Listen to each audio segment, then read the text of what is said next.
আরও একটি রেসিপি দেখার জন্য কুক উইথ বন্যা 10M তোমাদের সবাইকে স্বাগত। আজকে আমি তোমাদের সাথে রেস্টুরেন্ট চাই গন্ধরাজ ফিশ কবিরাজি রেসিপিটি শেয়ার করছি। এই চ্যানেলে আমার অলরেডি এই ফিশ কাটলেটের রেসিপিটা শেয়ার করা আছে।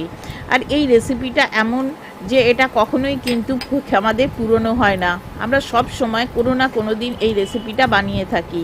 আর আজকে আমি এই কোটটা এমনভাবে করে দেখাবো, এরকম আঙুল দিয়ে করলে পরে কিন্তু এটা গ্যাসটা প্রচুর মেসি হয়ে যায়, নোংরা হয়ে যায়, কিন্তু এইভাবে করলে তোমার গ্যাসটা একদম নোংরা হবে না। আর রেসিপিটা শেষ পর্যন্ত দেখার তোমাদের অনুরোধ রইল। আর ভালো লাগলে পরে অবশ্যই আমার চ্যানেলকে সাবস্ক্রাইব করে বন্ধু হয়ে যাওয়ার অনুরোধ রাখলাম। Let's start this recipe, easy cook with me.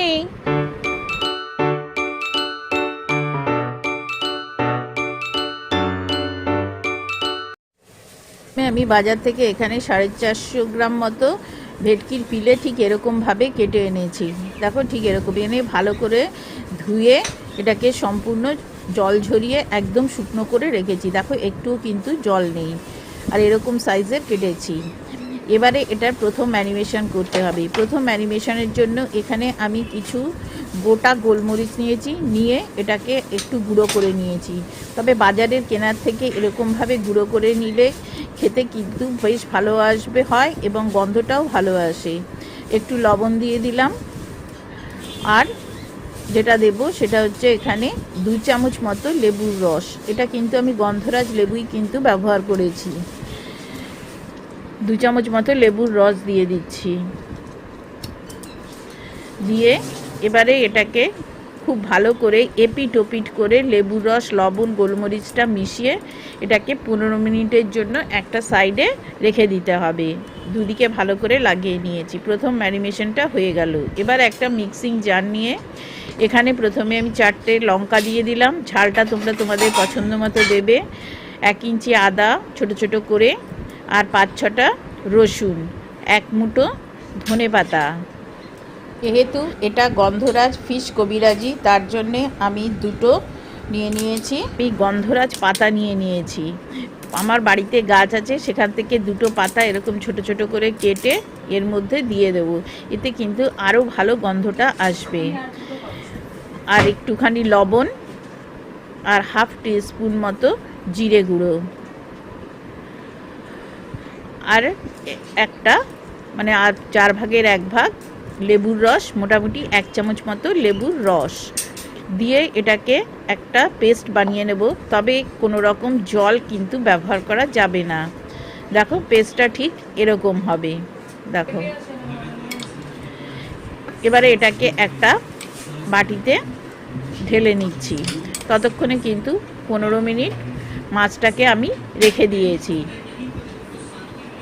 এবারে এখানে 1 চামচের মতো গন্ধরাজ লেবুর জেস্ট যেটা আছে সেটা দিলাম। দিয়ে এটাকে খুব ভালো করে এটার সাথে মিশিয়ে নিচ্ছি। এতে কিন্তু খুব ভালো একটা গন্ধ আসবে। আর যদি তোমাদের কাছে লেবু পাতা না থাকে, তার পরিবর্তে তোমরা পুদিনা পাতাও ব্যবহার করতে পারো। এবারে দেখো এরকমভাবে মাছটার এপিট ওপিট দুপিট ভালো করে মশলাগুলোকে লাগিয়ে নিতে হবে। খুব ভালো করে মশলাটা দিয়ে মাছটাকে এরকম কভার করতে হবে। সবগুলো এরকমভাবে মশলাটা লাগিয়ে নেব। আমি এখানে পেঁয়াজ ব্যবহার করিনি, তোমরা ইচ্ছা করলে পেঁয়াজ ব্যবহার করতে পারো। যেহেতু আমি এখানে গন্ধরাজ লেবু ব্যবহার করেছি, সেই জন্য পেঁয়াজটা আমি অ্যাভয়েডই করেছি। এবার এটাকে এরকমভাবে ঢেকে এটাকে আমি মিনিমাম 2 ঘন্টার জন্য আমি ফ্রিজে রেখে দেব। মিনিমাম 2 ঘন্টা রাখবে, আরও বেশি রাখলে আরও বেশি ভালো হবে। 2 ঘন্টা পর ফ্রিজ থেকে বার করে নেব। এবারে একটা পাত্রে এখানে 2টো ডিম আমি ভেঙে নিচ্ছি। 2টো ডিম নিলাম, নিয়ে ডিমের ভেতরে একটুখানি লবণ আর একটুখানি গোলমরিচের গুঁড়ো দিচ্ছি। দিয়ে এটাকে খুব ভালো করে ফেটিয়ে নিতে হবে যতক্ষণ না এটা একটা সাদা ভাব এসে যায়। দেখো এটা একটা সাদা মতো হয়ে গেছে। এবারে আর একটা প্লেটের মধ্যে প্রথমে 3 চামচ আমি কর্নফ্লাওয়ার নিচ্ছি, আর 3 চামচ মতো আমি ময়দা নিচ্ছি। দুটোই আমি সম পরিমাণে নিয়েছি।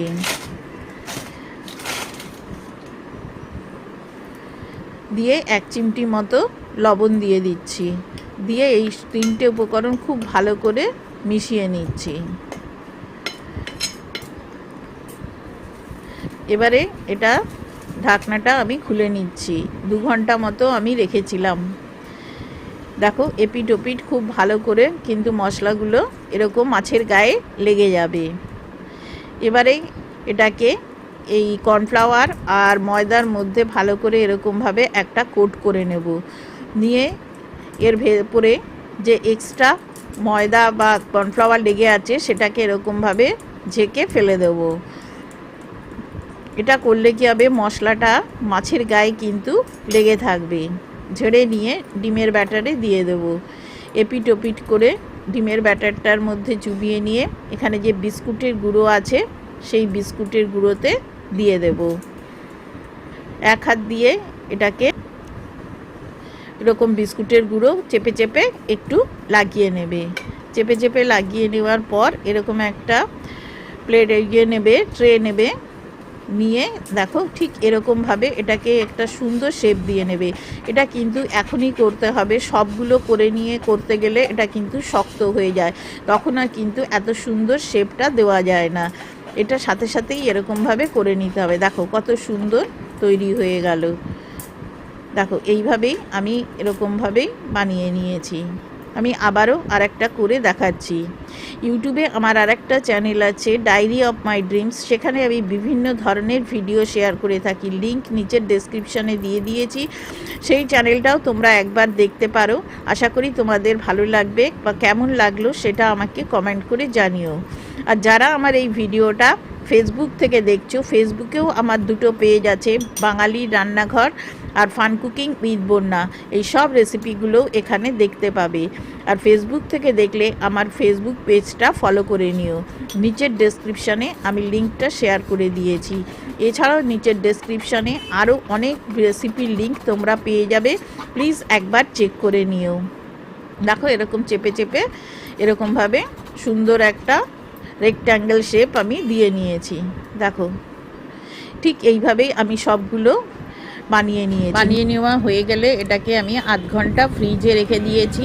আধ ঘন্টা পর ফ্রিজ থেকে বার করে আনলাম। এবার একটা পাত্রে আমি এখানে 2 চামচ কর্নফ্লাওয়ার নিলাম, একটুখানি লবণ আর একটুখানি গোলমরিচের গুঁড়ো। যেহেতু আমি এখানে 2টো ডিম ব্যবহার করব, সেই জন্যে আমি 2 চামচ কর্নফ্লাওয়ার নিয়েছি। নিয়ে এটাকে একটু জলের সাথে ভালো করে মিশিয়ে নিচ্ছি। অনেক সময় ডিমের মধ্যে মেশালে কর্নফ্লাওয়ারটা লাম্পস তৈরি হয়ে যায়, সেই জন্য আগে আমি একটু জল দিয়ে মিশিয়ে নিয়েছি। এবারে 2টো ডিম ভেঙে দিলাম। এটা প্রপোর্শন, একটা ডিমের জন্য 1 চামচ কর্নফ্লাওয়ার। 2টো ডিম ব্যবহার করেছি বলে আমি 2 চামচ কর্নফ্লাওয়ার দিয়েছি। দেখো খুব ভালো করে মিশিয়ে একটা সাইডে রেখে দিয়েছি। এবারে তেলটাকে খুব ভালো করে গরম করে নিয়ে এবারে এটাকে মিডিয়াম হিটে রেখে এপিট ওপিট করে লাল লাল করে ভেজে নিতে হবে।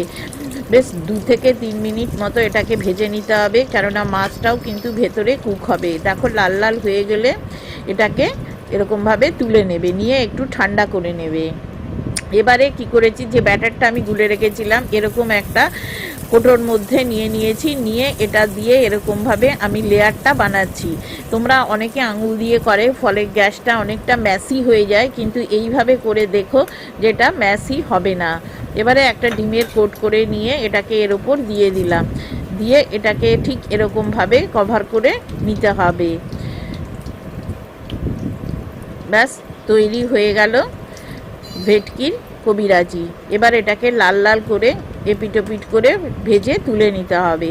যখন দেখো এরকম লাল লাল হয়ে গেছে, তখন একটা জালির ভেতর নিয়ে এটাকে এরকমভাবেই রাখবে, কোনো প্লেটে রাখবে না, তাহলে কিন্তু এর মুচমুচে ভাবটা নিয়ে নষ্ট হয়ে যাবে। এবার প্রত্যেকবার একটু ঝাঁকিয়ে নিয়ে এটাকে এরকমভাবে দেবে, কেননা কর্নফ্লাওয়ারটা নিচে কিন্তু বসে যায়।